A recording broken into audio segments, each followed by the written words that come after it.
دیکھیے جی، یہ بڑے تکلیف دہ واقعات اور معاملات ہوتے ہیں اور ان ایشوز کو ہمیں بالکل زیرو ٹالرنس کے ساتھ اٹھانا چاہیے۔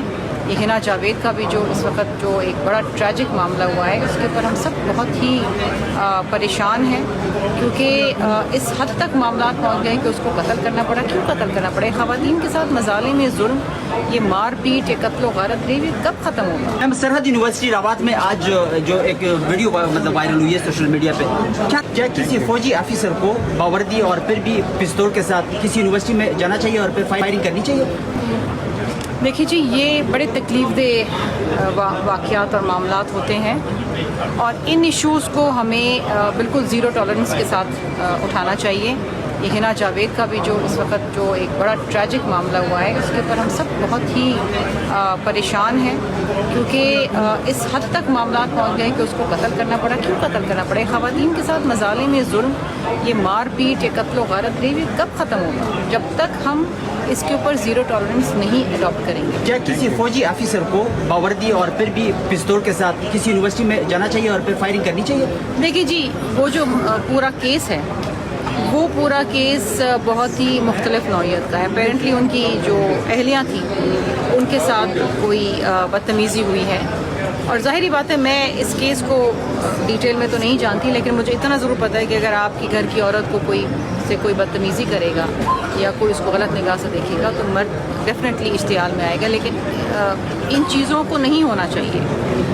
ان کی اہلیہ کے ساتھ کسی کو بدتمیزی نہیں کرنی چاہیے تھی۔ بات یہ ہے کہ خواتین کو تحفظ ہونا چاہیے، چاہے وہ گھر کے اندر ہو، چاہے وہ گھر کے باہر ہوں، چاہے وہ یونیورسٹی میں ہوں، چاہے وہ کہیں اپنی ملازمت کر رہی ہوں۔ یہاں پر خواتین محفوظ نہیں ہیں اس ملک کے اندر۔ سب سے بڑا مسئلہ یہ ہے کہ نہ وہ اپنے گھر میں محفوظ ہیں، نہ گھر کے باہر محفوظ ہیں۔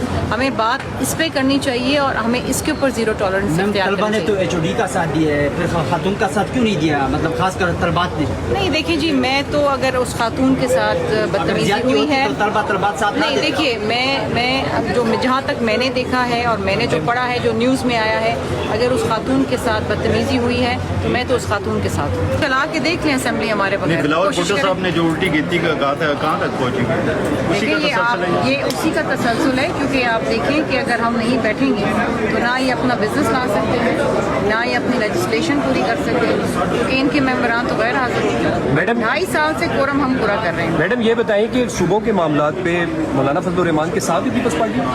دیکھیے ابھی تک اس سلسلے میں کوئی بات نہیں ہوئی۔ میڈم آپ کے ساتھ کا اتحادی مولانا فضل الرحمان صاحب کافی ایکٹیو ہیں، اپوزیشن کو اکٹھا کر رہے ہیں، کیا جلد بازی کے بھی چانس ہے کہ فیوچر میں ان کے ساتھ ہیں؟ دیکھیے اپوزیشن کو تو اکٹھا ہونا چاہیے اور اپوزیشن کو ہاؤس میں بیٹھ کے ایجنڈے میں کنٹریبیوٹ کرنا چاہیے، حکومت کو اکاؤنٹیبل بنانا چاہیے، جو وہ نہیں کرتے ہیں۔ اور جہاں تک ہمارا تعلق ہے، مولانا صاحب سے ہمارے بہت اچھے تعلقات ہیں اور ہمیشہ رہیں گے۔